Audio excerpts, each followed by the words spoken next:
Here are my top 10 tips for solo female safety. Now, these can be applied to any situation you're in, whether you're stealth camping, you find yourself at a hotel, you're staying in parking lots, whatever it is, these can all be applied, and you can tweak them while you're traveling to keep you safe and also help you be confident and not afraid. And I promise you probably haven't thought of most of these, heard of most of these, and be sure to stick around to the end because I'm going to give an extra tip, but I'm also going to talk about some situations that I have encountered myself and what I did to make sure I stayed safe. Let's get started. Solo female traveling has just taken off, especially since COVID. Now, part of the reason people have been forced into this lifestyle because of the economy and they just can't afford house payments or apartments. And some of the other reasons are, people just kind of want that freedom to be able to travel. So we're going to get into the top 5 tips today of how to stay safe. And we're starting off with when you're at a hotel. Now, this first tip, it's kind of going to have a couple of things in it because there's several things you can do when you're at a hotel. Women, if they want a break, if they want to be able to have a nice bed or they want a place to stay for just a day or two, the reality is, as a female, most of us are going to be in a hotel by ourselves. So my very first tip is when you are parking at a hotel, back in. My next thing is always make sure that you can get a parking spot next to the exterior cameras and always have your key handy before you get out of the car when you're walking up to the door. Now, one of the things you want to try to do is always try to get on the first floor. Try to get a room that's close to the door so you're not walking far away by yourself, and make sure that you're checking your surroundings. When you get in your car, make sure you hit that lock button. If you're coming back late at night, when you back into a spot, you can actually see everything in front of you when you're backed up. You can use your mirrors to look behind, but you have a much better view of the parking lot and what is going on, especially at nighttime. Like I said, always have your key handy. Don't get to the door. Don't be fumbling. Don't be scrolling on social media. Don't be talking on the phone. Wait to do that until you're safely in your room. Another thing you need to be aware of is when you're bringing your stuff in, do not have both hands full. Always have one hand empty. You don't want to be an easy target for people where you're juggling all of this stuff and you have no way to fight back or you don't have enough time to drop everything. The other tip I'm going to give you is do not walk away from your door. So you can see how long that takes to shut. Always push your door shut and latch it closed. The other thing I'm going to say is keep your blinds closed. People don't need to see the fact if you're by yourself. Now, thankfully, we've been in Jacksonville, I lost count, 7 weeks. This may be week 8.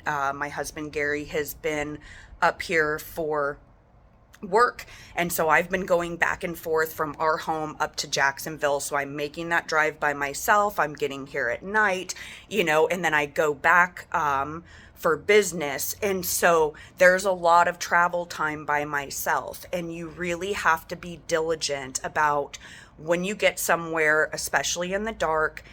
Make friends with the people at the hotel. My sister-in-law jokes, she's like, you make friends with everybody. And I do. And, there's 2 reasons why. One of the reasons is I love hearing people's story. I love getting to know people. I love seeing how much we actually have in common, which is more than what most of us think. But the other reason is as well, especially when you're somewhere and you start to get to know somebody, even for short stays, you have extra eyes looking out for you. I'm going to show you really quick what happened and then tell you about this situation at the hotel. So unfortunately, clearly, he's talking to somebody, I'm not quite sure who, but he actually, every time comes out here, he's carrying conversations on with someone. And some of the stuff he has said in front of me and in front of some other people, and I'll get into that after this clip, but it's pretty alarming, extremely creepy. And if you notice, he's sitting in front of me and I'm butted back up so that I can keep an eye on him and, know what he's doing. I've got plenty of land underneath my feet. I'm not in the pool by myself when he's out here. And I have to say, every single time I come out, he shows up pretty soon after I'm out here. And, it's a bit alarming, but there's things that you can do to make sure that you can stay safe. And so we're going to get into that in this clip, but I'm also going to tell you what happened. Okay, so I encountered this gentleman on the very first day. I got here, it was a Sunday. I figured, okay, I'm going to try to get in the pool, stretch out my back, and just, give my body a break. This dude came out right after me. I don't typically get really creepy pit of my stomach vibes, but I did this time. And so I got up, I left, went back to the room, tried to come out like an hour later. I came out again. About 3 minutes afterwards, he shows up again. I go back to the room and we did this dance, wasn't able to get in the pool. The next day, same thing. So the next day, he's talking to himself. He's sitting outside right next to me, and he is having a conversation about people getting kidnapped. Freaks me out. So this is happening, and my husband had just gotten off work, and I'm on the phone with him, and I am like, I'm out at the pool. I don't want to get up. He's here. Like, he's freaking being really sketchy. So thank God my husband, where he's at is only 10 minutes away. So he drove straight here and didn't even change. He just walks right out to the pool area and looks at the guy. And, for those of you that have been following us and you know us, Gary's a big guy. He's quite intimidating. And so he just gives this dude a look, comes down next to me, gives me a kiss, sits down, and the guy gets up and walks away. So now it's known I'm not, not here by myself and my husband's here. So a couple days later, we meet a guy who's sitting out by the pool, and his name's Justin. And, we're talking, and he's like, yeah, that dude was so weird. And so he starts telling me, yeah, when he was talking, he thought that Justin thought the guy asked him if he likes cannabis. And he's like, no, man, sorry, I don't smoke that. He's like, no, not cannabis, cannibal. I like flesh. And Justin's like, what in the world? So then a couple days later, I'm out here, and this young girl, she had to have been in her late 20s, is out here swimming by herself. And the guy is literally sitting in those chairs right there. I'm trying to move my hand. She's in the corner of the pool right here. He's sitting in the chair right there, and he is just staring at her. And I can tell she was freaked out. So I wouldn't leave because I'm like, okay, there's two of us now. That's another thing. Ladies, watch out for each other. It doesn't matter if they're a stranger or not. Watch out for other women. So I'm sitting here, I'm not going to leave, and he finally goes, and she was like, thank you so much. I was so freaked out. He's been sitting here. And I'm like, no problem. She called her husband, and she was, calling, and then she texted him, and her husband left work to come here, and he gets to the door, and I'm like, hey, I wasn't going to leave her. It's totally okay. And, I let her know. I asked, because they were down here for her husband's work too. And I asked her, how long are you staying? And she's like, oh, we leave Saturday. I'm like, oh, that sucks. I'm actually leaving today and I won't be back until Sunday. Otherwise, I would have just given you my cell phone and you could have texted and we could have come and swim together. Now, right before this, when I was coming out to the pool and she's here, this dude, so first the creepy guy is sitting outside again. there's another guy at the door, and as I'm walking out, he is like, hey, have you seen this girl? And he shoves his cell phone in my face with this picture that's kind of blurry.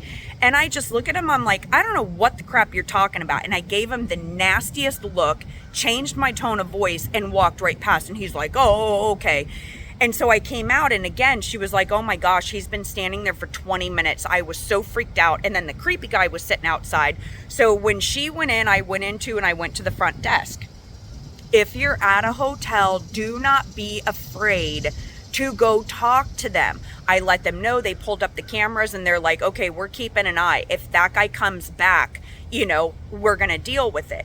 And like I said before, make friends with the people in the front. Ryan, who works the front, that poor guy pretty much does everything around here. Big guy like my husband, he went straight back, looked at the cameras, and he's like, okay, don't worry, we're watching out for you guys. Be alert. If you're in a pool area and you get a weird vibe, get out of the pool. Don't go in the water. You cannot fight off in the water. It's not the same thing as the ground. I'm sitting in an area. I am facing the door. I'm in the back corner so that I can constantly see what is going on. The whole pool area, I can see what's going on. I can see who's coming out of the door. I can see if somebody's here. If I get a weird vibe, I have plenty of land, to deal with a situation if it arises. Listen to your gut. Now, I'm not talking about, unfortunately, there's times where women just get themselves so freaked out and they think every situation is dangerous and everybody is dangerous. It's just not true. The majority of the time, you're fine. You don't have to worry. But there are situations where you can make it much more in your favor to actually protect yourself. All right, here's the next tip. And I am seriously dumbfounded when I see women doing this. And I see a lot of women doing this. Stay off your phones when you're walking to your car. Don't have earbuds in so that you can't hear your surroundings and you're distracted. Keep your hands free.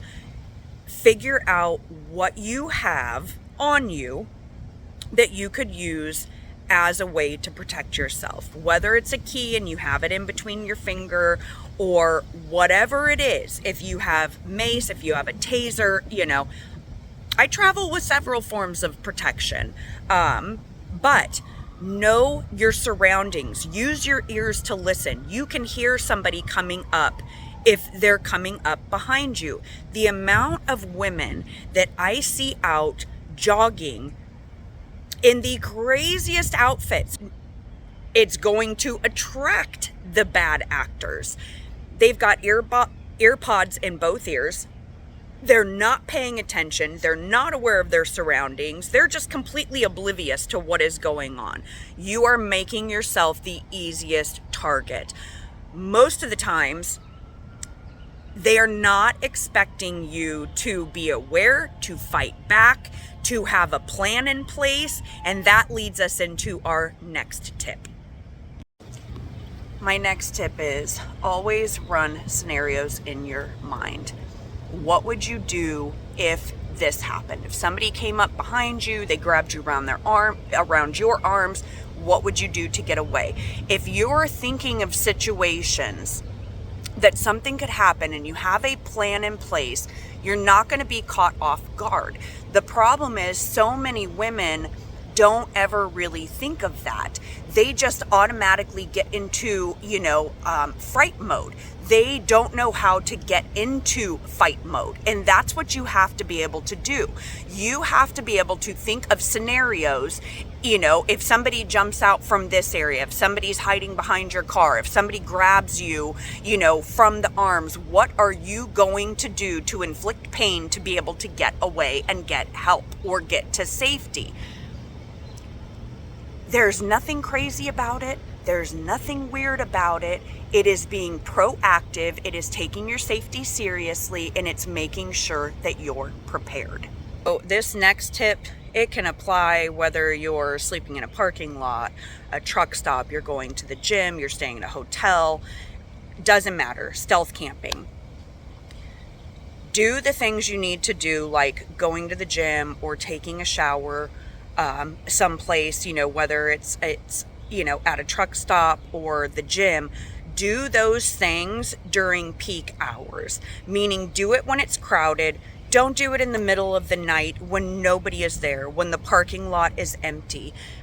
Such a bad idea. Such a bad idea. At the end of the day, the reality is men are naturally stronger than women, which means you have to be wise. You have to think about the fact that, yes, you could potentially fight somebody off, but it's always going to be harder and you always need to be prepared. So don't put yourself in situations that cause that the outcome to lean more in somebody else's favor. Go to the gym during the day when other people are there. Go take your shower during the day when other people are there. Don't do it when the place is empty. It doesn't matter if you like crowds or not. Be smart when you're traveling by yourself. And like I said, whether it's a gym that you frequent all the time, make friends with the employees. If it is, a lot of people get the passes to truck stops to be able to take showers. A lot of people joined YMCA or other areas. Make friends with the people. Get known so that people get to know you and you get to know them. And it's just more eyes looking out for you. People are more prone to pay attention when they get to know you than you just being, another face in a sea of people going places. Make yourself known. Always, always, always try to park where cameras are, and always do stuff at peak times. Don't do it in the middle of the night when nobody is around. Here's the last tip.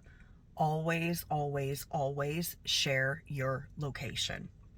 Now, there's free apps out there like Life 360, whether it's friends, family members, whoever it is, get a group of you and go on Life 360 or any similar site that tracks you, that knows where you're at. That way, if anything, God forbid, ever happens, at least somebody knows where your last location is. I mean, it works so well, it thinks my husband has moved to Jacksonville. Like, we can see, where our son is. He can see where we are. We can see where my brother and sister-in-law that live in California are. We're connected so that we know there's always somebody that can see us. It doesn't matter if they're on the other side of the United States. God forbid something happens to them or something happens to us. And it doesn't even have to be something nefarious. It can be an accident, whatever it is, at least somebody has a way to track, and it's much faster than waiting for authorities to get data from the cell phone companies. Now, obviously, I told the stories earlier. I know timing. The guy came out right when I was recording, so I went into some of the stories beforehand. But I hope these tips help you. I hope that they not only help keep you safe, but give you the confidence you need to be able to travel solo so you're not so scared. The amount of women that I see that are truly afraid is just not good. Like, you can't go through life living that way. So be prepared, yes, but don't live in fear. Until the next videos, get outside, make some memories, and we'll see you next time. Bye.